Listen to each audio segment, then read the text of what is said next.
اب جس شخص کے پلڑے وزنی ہوں گے، یعنی آخرت میں جو نام اعمال کے تولے جانے کے لیے جو ترازو قائم ہوگی، تو اس ترازو میں جس شخص کے پلڑے نیکیوں سے اور اچھے اعمالوں سے وزنی ہوں گے، وہ من پسند زندگی میں ہوگا۔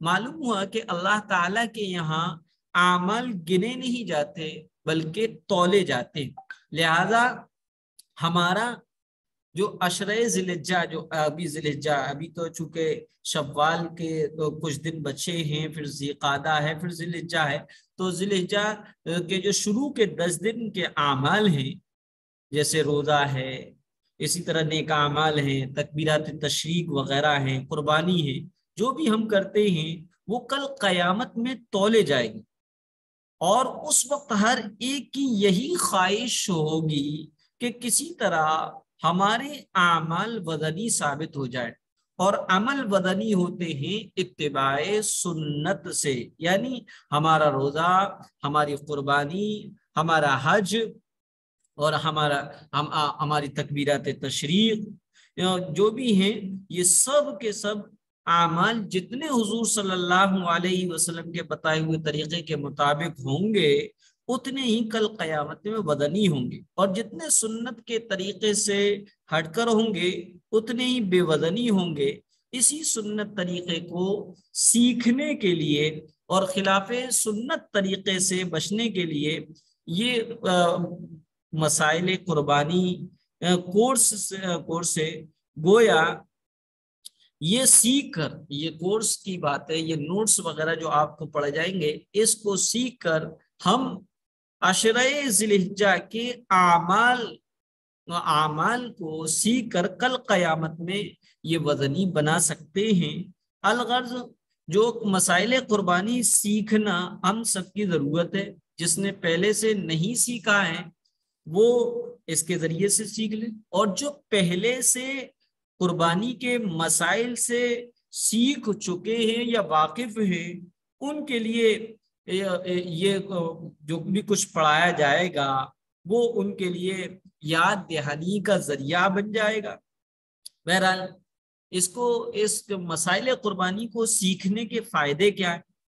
تو اس کا جواب یہ ہے، علم دین سیکھنے کے جتنے فضائل ہیں قرآن و حدیث میں آئے، وہ سب قربانی کے مسائل کے سیکھنے پر بھی حاصل ہو جائیں گے۔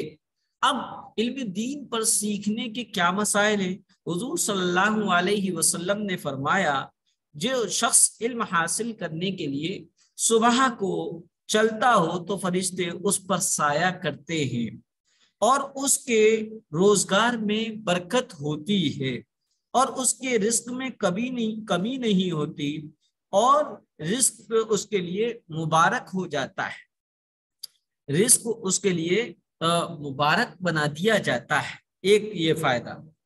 دوسرا فائدہ، حضور صلی اللہ علیہ وسلم کے زمانے میں 2 بھائی تھے، ایک کماتا، دوسرا حضور کے ساتھ رہتا اور علم سیکھتا۔ کمائی والے نے اپنے بھائی کی شکایت حضور صلی اللہ علیہ وسلم سے فرمائی، شاید اس کی وجہ سے اللہ کے رسول صلی اللہ علیہ وسلم نے اس کی شکایت سن کر اس بندے کو، اس صحابی کو فرمایا، شاید اسی کی وجہ سے تمہیں روزی ملتی ہے۔ تو پتہ چلا علم دین حاصل کرنے والے کو، دین کے مسائل کو سیکھنے والے کو تو اس کا فیض ہوتا ہی ہے، اس کے اہل و اقارب اور رشتہ داروں کو بھی اس کا فیض پہنچتا ہے، کیونکہ علم دین سیکھنے والوں کو کی وجہ سے ان کے ریلیٹڈ لوگوں کو رزق میں اضافہ اور برکت ہوتا ہے، اور ان کو روزی ملتی ہے۔ تیسرا، حضور صلی اللہ علیہ وسلم نے فرمایا، اللہ تعالیٰ جس کے ساتھ بھلائی کا معاملہ کرنا چاہتے ہیں ان کو دین کی سمجھ اور سوجھ بوجھ عطا فرماتے ہیں۔ چوتھی فضیلت، جو شخص علم حاصل کرنے کے لیے چلتا ہے اللہ تعالیٰ اس کے لیے جنت کا راستہ آسان فرماتے ہیں، اور فرشتے خوش ہو کر پروں سے اس کے لیے سایہ کرتے ہیں۔ یہ ہے علم دین حاصل کرنے والے کی فضیلت و اہمیت۔ پانچویں، آپ صلی اللہ علیہ وسلم نے فرمایا، جس کو اس حال میں موت آئے کہ وہ علم حاصل کر رہا ہو، تاکہ وہ علم حاصل کر کے دین اسلام کو زندہ کرے، تو اس کے اور نبیوں کے درمیان ایک درجے کا فرق ہوگا. یہ ہے علم دین کی فضیلت. لہذا ہم تو بہانے میں رہتے ہیں، ہم قرآن شریف نہ پڑھے ہوں، ہم اردو نہ پڑھے ہوں، تو ہم سوچتے ہیں ارے ہم پہ کچھ نہیں آ رہا. حالانکہ اردو پڑھیں اور قرآن شریف سیکھیں، سیکھتے قرآن کریم کو پڑھتے پڑھتے اگر موت بھی آ جائے گی تو یہ موت بھی ہمارے لیے بشارت اور خوشخبری اور تحفے کا سامان ہوگا. کیونکہ اللہ کے رسول صلی اللہ علیہ وسلم نے فرمایا جس کو اس حال میں موت آئی کہ وہ علم حاصل کر رہا ہے، علم سیکھ رہا ہے، تو اس کو علم اور اس نیت سے سیکھ رہا ہے کہ علم حاصل کر کے لوگوں تک دین پہنچائے گا، تو اس کا اللہ کے یہاں یہ مرتبہ ہوتا ہے، یہ رتبہ ہوتا ہے کہ اس کے اور نبیوں کے درمیان ایک درجے کا فرق رہ جاتا ہے. بعض لوگ مسائل کو اس لیے نہیں سیکھتے کہ ان کے دل میں وسوسہ یہ پیدا ہوتا ہے سیکھ لیا لیکن عمل نہ کر سکے، یہ بھی کیا ہے تو فائدہ کیا. لیکن بات یہ ہے کہ اگر سیکھ لیا اور عمل نہ بھی کیا تب بھی فائدے سے خالی، کیونکہ 10 ذی الحجہ کے جو شروع کے 10 دن ہیں جسے عشرۂ ذی الحجہ کہتے ہیں، عشرۂ ذی الحجہ اور قربانی کی فضیلت اور اس سے متعلق مسائل کا علم سامنے آ جانے کے بعد گمراہی اور جہالت سے حفاظت ہو جائے گی. اگر عمل نہیں ہوا تو کم سے کم بے دینی والے کاموں سے ہماری اپنی حفاظت تو ہو جائے گی. اور دوسری بات، سیکھ لینے اور جان لینے سے کبھی نہ کبھی عمل کی توفیق نصیب ہو جائے گی. تیسرا، خود سیکھ لیا، جان لیا، خود عمل نہ کیا لیکن دوسروں کو سکھلا دیا تو بھی ثواب ملے گا. سیکھنے کے بعد عمل بھی کر لیا تو اس عمل پر جو خیر اور برکت کے وعدے وہ یقیناً پورے ہوں گے. وعدے کیا ہے؟ جب ان خیر اور برکتوں کا مشاہدہ خود عمل کرنے والوں کو اور دوسروں کو ہوگا تو اپنے یقین میں بھی اضافہ ہوگا اور دوسروں کو بھی کسی بھی عمل کی ترغیب ملے گی. اس لیے قربانی کے متعلق اسلام کی ہدایت بھی عام ہوں گی، جہالت ختم ہوگی. کتابوں سے پڑھنے اور سیکھے بغیر بھی صرف سن لینے سے یہ علم حاصل ہو جائیں گے. بہرحال کہ تو قربانی کے مسائل کی اس قدر اہمیت ہے. اب قربانی کے مسائل جو ہے، قربانی اور عشرۂ ذی الحجہ کے فضائل و مسائل اور عمل کرنے کے بعد اگر دوسروں کو سکھا بھی دیا تو سکھانے کے جتنے فضائل ہیں وہ سب نصیب ہو جائیں گے. اور فضائل یہ ہیں، حضرت ابو امامہ باہلی رضی اللہ تعالی عنہ سے روایت ہے کہ رسول اللہ صلی اللہ علیہ وسلم کے سامنے 2 آدمیوں کا ذکر کیا گیا جن میں سے ایک عابد تھا اور دوسرا عالم. رسول اللہ صلی اللہ علیہ وسلم نے ارشاد فرمایا، عالم کی فضیلت عابد پر ایسی ہے جیسی میری فضیلت تم میں سے ایک معمولی شخص پر. عالم سے مراد ڈگری ہولڈر عالم نہیں ہے، عالم سے مراد یہ دین اور شریعت کا جاننے والا، اور دین و شریعت کا جتنا علم اس کو ہے وہ اتنا اس علم کا عالم ہے. اور اس کی فضیلت کیا مل گئی؟ اللہ کے رسول صلی اللہ علیہ وسلم نے فرمایا ایک عالم کی فضیلت ایک عابد پر ایسی ہی ہے جیسے میری فضیلت تم میں سے ایک معمولی شخص پر. اس کے بعد نبی کریم صلی اللہ علیہ وسلم نے ارشاد فرمایا، لوگوں کو بھلائی سکھلانے والے پر اللہ تعالیٰ، ان کے فرشتے اور زمین کی تمام مخلوقات یہاں تک کہ چیونٹیاں اپنے بل میں اور مچھلیاں پانی میں اپنے انداز میں رحمت بھیجتی ہیں اور دعائیں کرتی ہیں. یہ فضیلت ہے اس دوسروں کو علم دین سکھلانے کی. اسی طریقے سے دوسری روایت حضرت ابو ہریرہ رضی اللہ تعالیٰ عنہ فرماتے ہیں کہ رسول اللہ صلی اللہ علیہ وسلم نے ارشاد فرمایا، مومن کے مرنے کے بعد جن اعمال کا اس کو ثواب ملتا رہتا ہے ان میں ایک تو علم ہے جو کسی کو سکھایا اور پھیلایا، دوسرا نیک اور فرما بردار باشرع اور شریعت اور اسلام کے مطابق زندگی گزارنے والی اولاد جس کو چھوڑا. اور تیسرا قرآن شریف ہے کہ میراث میں اس کو چھوڑ گیا، اپنے پیچھے چھوڑ گیا. اور چوتھا مسجد ہے جو وہ اس نے اپنی لائف میں اپنی زندگی میں بنا دی ہو. اور پانچواں مسافر خانہ سرائے وغیرہ بنا دیا ہو جس کو لوگ اس سے فیض اٹھا رہے ہوں. چھٹا نہر ہے، نہر کوئی کھدوا دی، سمر کھدوا دیا، ٹیوب ویل لگوا دیا یا کچھ اور نل وغیرہ لگوا دیا جس کو اس نے اپنی زندگی میں یہ کام کیا ہو. تو یہ ساتوں چیز اسی طرح چھٹی ساتواں وہ صدقہ جس کو اپنی زندگی اور صحت میں اس طرح دے گیا ہو کہ مرنے کے بعد اس کا ثواب ملتا ہے رہے. مثلا وہ کوئی جگہ وقف کر گیا، زمین دے گیا، تو اللہ تبارک و تعالی اس کے مرنے کے بعد بھی اس کا ثواب پہنچاتا رہے گا. اور اس میں سے ایک علم دین سیکھا اور دوسروں کو سکھلایا اور اس کو پھیلایا. تیسری فضیلت اللہ تعالیٰ سر سبز و شاداب کرے اس آدمی. سر سبز و شاداب کا مطلب یہ اللہ اس کو خوش رکھے، ہیپی رکھے اس آدمی کو جو ہم سے کچھ بات سنے پھر اسے آگے پہنچا دے.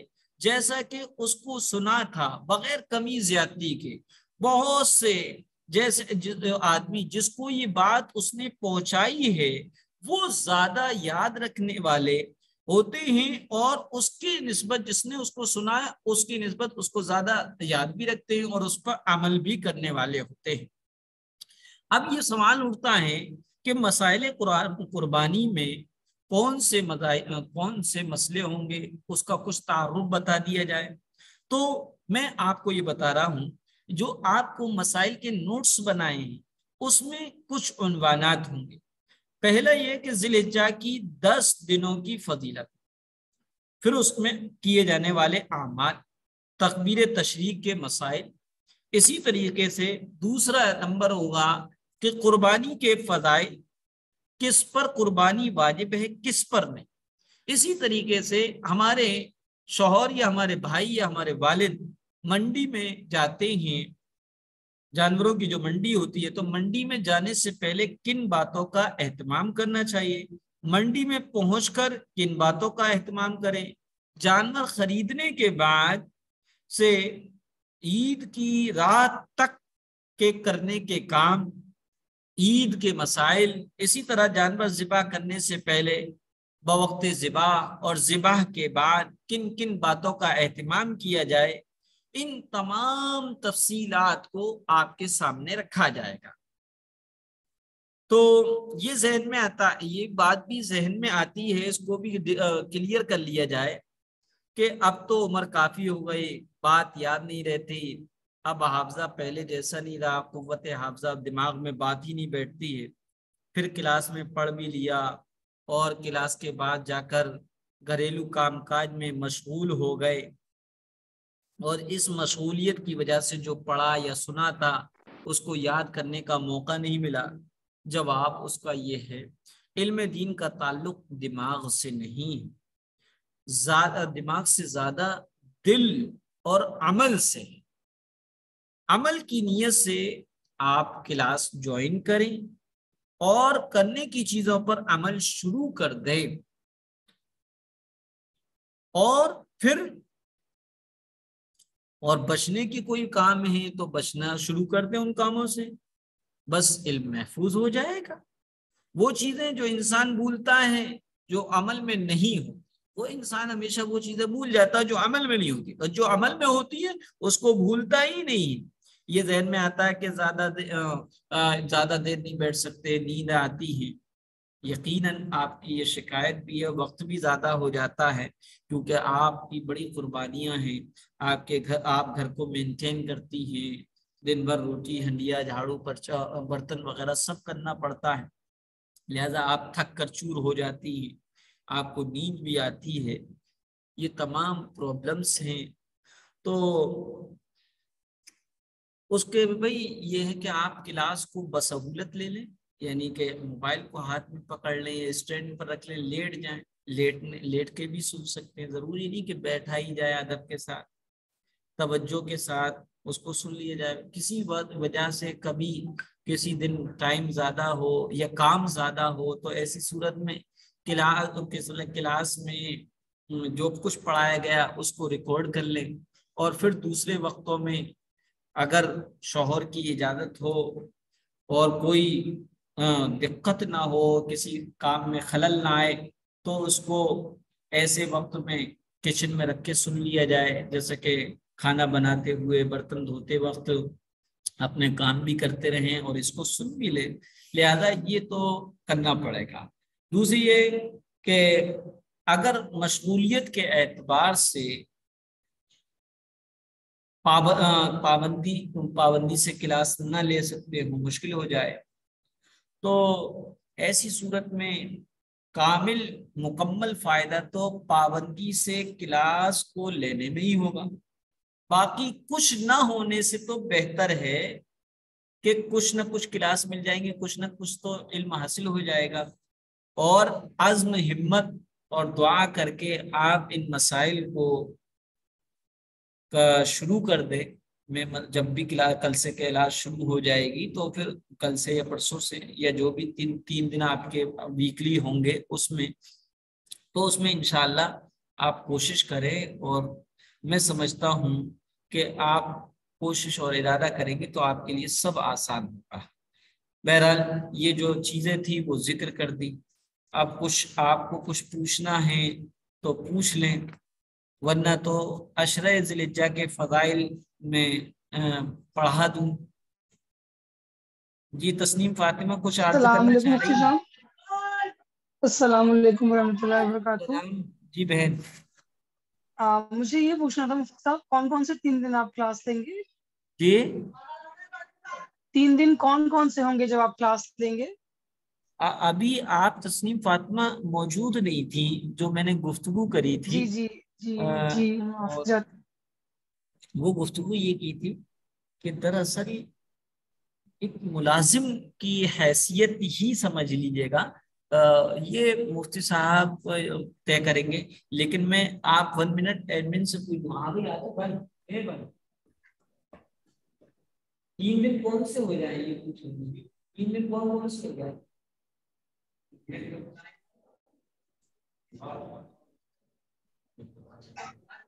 یہ کیسا منڈے، سیٹرڈے اور تھرسڈے، یعنی سوموار، جمعرات اور سنیچر، یہ کہہ رہے ہیں کیسا رہے گا؟ جی جی بہتر ہے. اچھا دوسری بات یہ تھی، یہ ہماری بہنوں کی شکایت تھی کہ بہت سے لوگوں کو کلاس لیتے لیتے نیند آتی ہے، کسی کا موبائل ہاتھ سے چھوٹ جاتا ہے، کسی کو یہی خبر نہیں ہوتی کیا پڑھایا گیا. یہ تمام گفتگو میں نے آپ کی سنی تھی، اور بلکہ وہ پڑھی تھی گروپ میں، اور کل ہی رات میں پڑھ لی تھی، اور پھر آج صبح بھی دیکھے. تو یہ میرے اختیار میں نہیں ہے. اس کی وجہ یہ تسنیم فاطمہ، ہمارے یہاں پر اس وقت عشاء 9 بجے ہو رہی ہے. جب میں 9 بجے عشاء پڑھ کے تقریباً 9:30 بجے یہاں پر آفس میں آ جاتا ہوں، تو آپ سے پہلے 3 منتھ بیچ، 2nd بیچ ہے، اس کی کلاس لینی ہوتی ہے. تو اس طریقے سے 10:15 پہ آپ کی کلاس پر آ پاتا ہوں، کیونکہ 1.25 گھنٹے ان کو دینا ہوتا ہے، 1.25 گھنٹہ اور 1 گھنٹہ.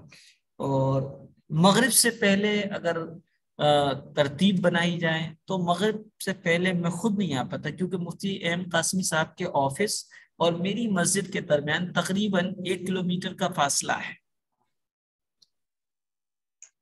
جی مفتی صاحب، میں نے کوشش کی تھی، کیونکہ میں نے ان لوگوں کو یہی بتایا تھا کہ ہمارے اس علاقے میں فیروز آباد یا علی گڑھ عشاء کی نماز کا وقت دیر میں ہوتا ہے، اور یہ لوگ جس جگہ رہتے ہیں وہاں جلدی ہو جاتا ہے. تو یہ مسائل تو ہیں، اور ظاہر سی بات ہے آپ کا وقت بھی بہت قیمتی ہے، آپ کئی ساری کلاسز بھی لے رہے ہیں، تو یہ ممکن نہیں ہو پائے گا. اس لیے میں نے کہا تھا. لیکن نیند کا مسئلہ تو خیر ہے، لیکن تھوڑی سی نیند کی قربانی دینی پڑے گی اگر کچھ حاصل کرنا ہے تو.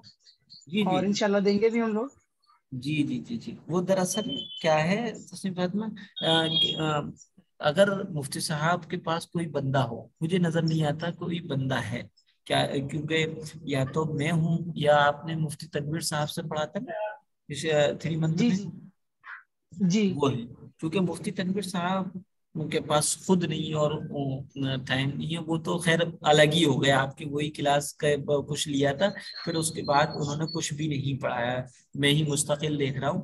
آپ کے 3 منتھ کو کے بعد بھی ایک 3 منتھ ہوا، پھر دوسرا 3 منتھ ہوا، اس کو میں ہی دیکھ رہا ہوں۔ تو اگر مفتی صاحب سے اب میں کہوں یہ بات تو ہو سکتا ہے مفتی صاحب کچھ انتظام کر لیں، اگر آپ کی مرضی ہو تو آپ کی طرف سے میں کچھ کہوں، یا آپ لوگ میسج کر کے کہہ دیں گے؟ مثلاً مفتی مسئلہ صاحب اگر آپ کو سمجھیں کوئی پریشانی ہے ٹائم کی تو کوئی بات نہیں، ہم نہیں مینج کر نہیں، لیں گے، مجھے کوئی بات نہیں۔ بالکل پرابلم نہیں، لیکن میں تو آپ کی ہمت کو سلام کرتا ہوں میری بہنوں، آپ جو ہے دن بھر تھک کے چور ہو جاتی ہیں، لیکن آپ کے سیکھنے کا جو جذبہ ہے مجھے اس کو دیکھ کر ہی واقعی دل سے دعا نکلتی ہے۔ البتہ یہ ہے کہ اگر یہی ٹائم ہے تو میں آپ کے لیے تیار ہوں، اور میری پہلی کوشش یہ ہوتی ہے کہ زیادہ سے زیادہ آپ تک جو ہے اچھی اور مطلب کہ مکمل بات پہنچ جائے۔ مفتی صاحب جی میرے مفتی صاحب یہاں کوئی بھی بات نہیں، آپ عشاء کا ٹائم 9 بجے ہی ہوتا ہے، تو جی جی 10 جی بجے کا ٹائم صحیح لگتا ہے، 10 سوا 10 بجے کا۔ جی جی، تو انشاءاللہ پھر یہ 3 دن رہیں گے۔ جی انشاءاللہ ضرور۔ اچھا، کنیز زینب کو نیند تو نہیں آ رہی؟ ان کی بہت شکایت تھی کہ ہاتھوں سے موبائل بھی گر جاتا ہے، شاید اس وقت بھی سو رہی ہیں۔ اچھا، 10 منٹ رہ گئے ہیں کلاس کے ختم پر، آپ لوگ کچھ پوچھنا چاہیں سوال، کوئی بھی مسئلے سے متعلق ہو، کچھ بھی ہو تو پوچھ سکتے ہیں۔ مفتی صاحب میرا ایک سوال ہے، جی پوچھیں۔ جیسے جیسے ہم لوگوں کا پیسہ بینک پہ انٹرسٹ آتا ہے اور وہ پیسے ہم لوگ اپنے اوپر استعمال نہیں کرتے، جی تو دوبارہ کہیے گا، تسنیم فاطمہ آواز دب رہی تھی آپ کی۔ جی میں یہ پوچھ رہی ہوں کہ جس سے ہم لوگ کا بینک میں انٹرسٹ کا پیسہ آتا ہے، جی بینک میں جی پیسے ہوتے ہیں تو اس پہ انٹرسٹ آتا ہے، تو وہ جی لوگ ہم لوگ استعمال نہیں کرتے اپنے ذاتی استعمال میں، جی جی لیکن کبھی کبھی ایسے مسئلے آ جاتے ہیں کہ کسی کو کچھ دینا ہو اور اپنے پاس اتنی گنجائش نہیں ہو، تو کیا اس پیسے میں سے ہم کسی کو دے سکتے ہیں، قریبی رشتہ دار کو بھی؟ ہاں، بہت اچھا پوچھا، بہت اچھا مسئلہ پوچھا ہے۔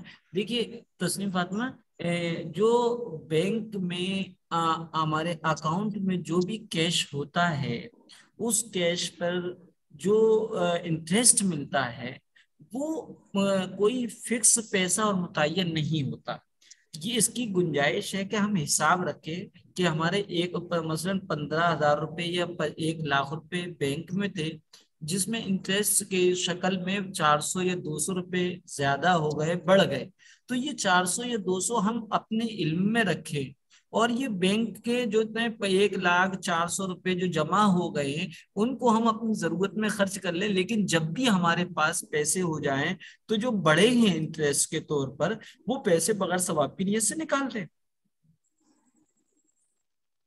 سمجھ میں جی آ گیا آپ کرتے کے؟ تو یہی ہیں، جی جی کرتے تو یہی ہیں، جی لیکن کیا کسی اپنے قریبی کو بھی دے سکتے ہیں اسے؟ جی بالکل دے سکتے ہیں، بلکہ ڈبل ثواب ہے، بغیر ثواب کی نیت سے دے دینا ہے، لیکن اپنے قریبی کو، قریب سے مراد یہ ہے کہ واقعی وہ تنگ دست ہے، پریشان ہے، بہن ہے، بھائی ہے، اور بھی کوئی لوگ ہیں، دور کے رشتے دار ہیں، پڑوس ہیں، اگر وہ واقعی مستحق ہے تو ان کو بغیر ثواب کی نیت سے دیا جا سکتا ہے۔ اور اگر ہم کسی کو تحائف کے طور پہ دینا چاہیں، اس کے طور پہ تحفے کے طور پہ، مطلب ہمیں کسی کو کچھ دینا ہے جی جی اور تو تحفے کے لیے ظاہر سی بات ہے کسی کو کچھ ہاں، رقم یا نہیں نہیں کوئی چیز نہیں، دی تو اس جائے گی کو تو اس پیسے سے دیکھیے، استعمال کر سکتے انسان کی خودداری کا بہت زیادہ خیال رکھا جائے۔ پیارے آقا نے فرمایا بیت اللہ کی عظمت و حرمت سے زیادہ ایک مومن کی عزت و حرمت کا مقام اور ویلو زیادہ ہے، لہذا بھائی اپنے بھائیوں کی، اپنی بہنوں کی خودداری کا بھی خیال رکھا جائے۔ اس کو قطعاً یہ بتانے کی ضرورت نہیں کہ ہمارے اکاؤنٹ میں انٹرسٹ کی رقم ہم آپ کو دے رہے ہیں، بلکہ یہ کہا جائے یہ آپ ہماری طرف سے رکھ لیجئے، بس دل میں نیت ہو کہ ہمیں اس کو نکالنا ہے، اس پہ ہمیں ثواب تو نہیں ملے گا، لیکن اس کو ہم استعمال نہ کر کے مستحق کو دے رہے ہیں، اس بات پر ہمیں ثواب ملے گا۔ جی بہتر ہے، جزاک اللہ۔ کچھ اور پوچھیں گے؟ السلام علیکم مفتی صاحب۔ جی شاہین بہن۔ جی مفتی صاحب مجھے سوال کرنا ہے، جی جی ابھی کچھ پوچھیں۔ دن پہلے چاند گرہن ہوا تھا نا، تو ہمارے معاشرے میں کافی فیمس ہے کہ جو پریگننٹ لیڈی ہوتی ہے اسے چاقو وغیرہ کا کام استعمال نہیں کرنا چاہیے. اس کے بارے میں آپ سے جاننا ہے. یہ کتاب ہے، اگر آپ کو اچھی طریقے سے اور بآسانی دستیاب ہو جائے نا تو آپ اس کتاب کو اسٹڈی کر لیں. اگر پی ڈی ایف میں ہو سکے تو پی ڈی ایف میں لے لیں. اغلاط العوام، اغلاط یہ غلطی کی پلورل ہے، عوام، عوام کے غلط مسائل کے نام سے حضرت تھانوی رحمۃ اللہ علیہ کی یہ بہت اچھی کتاب ہے. اس میں عوام کی وہ تمام غلط مسائل جو انہوں نے اور بڑے بوڑھوں سے سنتے آ رہے ہیں اس کو دین سمجھ لیا ہے، بلکہ دین نہ سمجھ کے اس کو ہوا بنا لیا ہے، اور جو ہے بدشگنی کے ہم قائل ہو گئے ہیں، وہ تمام مسائل اس کتاب میں ہیں. بہرحال یہ تو آپ کو پتہ چلا ہے، لیکن آپ نے جو مسئلہ پوچھا ایسا کوئی بھی مسئلہ نہیں. چاند گرہن ہو یا سورج گرہن ہو، لوگ یہ کہتے ہیں کہ پریگننٹ کو کوئی چاقو یا چھری یا اور قینچی استعمال نہیں کرنا چاہیے، کیونکہ اگر وہ اس حالت میں چاقو چھری استعمال کرتی تو جو بچہ پیٹ میں ہے اس کا ہونٹ کٹا ہوا ہوتا ہے. ایسا کچھ بھی نہیں استعمال کرا جا سکتا ہے، بلکہ پیارے آقا تو ان موقعوں پر اللہ کی طرف متوجہ ہوتے تھے. یعنی کہ سورج گرہن، چاند گرہن، تیز آندھی، تیز بارش آنے پر آپ خوف خدا سے لرز جاتے تھے اور اللہ کی طرف متوجہ ہوا کرتے تھے. بس اتنا تو ثابت ہے، استغفار کیا جائے. اور دوسری باتیں یہ کہ باہر نہ نکلا جائے اور چاقو چھری کو استعمال نہ کیا جائے اور طرح طرح کی باتیں، یہ سب اپنی طرف سے بنائی ہوئی ہیں. شریعت میں اس کی کوئی اصل نہیں ہے. السلام علیکم مفتی صاحب. جی اور کوئی پوچھے؟ شیخ ناگور بھی آپ پوچھئے گا. مفتی صاحب جو پچھلی کلاس ہوئی تھی ناراض ہیں کیا؟ ہلو جی گلستہ شیخ آپ کچھ پوچھ لیں. ہاں مفتی صاحب پچھلی سال جو 25 تاریخ کو کلاس ہوئی تھی نا تو اس میں برابر نیٹ ورک نہیں تھا، بار بار کٹ ہو جا رہی تھی. گلصبا خاتون ویڈیو اگر آپ بھیج دیں تو بہتر ہے. مفتی صاحب میں وہ گلستہ کہنا چاہ رہی ہیں کہ پچھلی بار جو کلاس ہوئی تھی اس کا ویڈیو اگر اپلوڈ ہو جائے، کیونکہ شاید آواز نہ آنے کی وجہ سے سن نہیں پائی تھی، اور میں بھی یہ کہنا چاہتی ہوں کہ میری کلاس مس ہو گئی تھی، تو بس ویڈیو اگر مل جائے جلدی تو بہتر ہوگا. میں حقیقت بتاؤں تو مجھے تو یہ بھی علم نہیں ہے کہ رمضانوں کی کلاسیں اپلوڈ ہو گئی، کیا آپ کے علم میں ہے؟ مفتی صاحب ساری کا تو نہیں دیکھا ہے کیونکہ رمضان میں مصروف ہو گئے تھے مطلب چیزوں میں، لیکن کافی کلاسز تو اپلوڈ ہو گئی تھی. اچھا تو پھر میں اس کی بھی کہہ دیتا ہوں ایڈمن صاحب سے کہ بھائی جو ہے وہ ویڈیو کو اپلوڈ کرا دے دیتے. جی بس جزاک. جی آپ سے تمام سے دعاؤں کی درخواست ہے، میرے لیے خاص طور پہ دعا کریں. میری اہلیہ کے پتھری السلام ہے علیکم. پتے میں اور مجھے آپریشن کرانا ہے، اور آلریڈی 4 آپریشن ہو چکے ہیں. میرے پاس 4 بچے ہیں، چاروں کے آپریشن ہوئے ہیں. اب دعا کریں اللہ تعالیٰ سب ساتھ السلام خیریت. علیکم اللہ استاد جی. تعالیٰ شفا کاملہ سے نوازے، اللہ تعالیٰ انہیں صحت آمین یاب کرے. آمین. جی شیخ ناگور بھی کچھ کہہ رہی تھی. جب سے میں بات کریں نا میں بولتے ہیں. اچھا جی کرتے ہیں. اچھا گھر میں والا ڈسٹربینس کو میں سائلنس ہی ہوں استاد جی. اچھا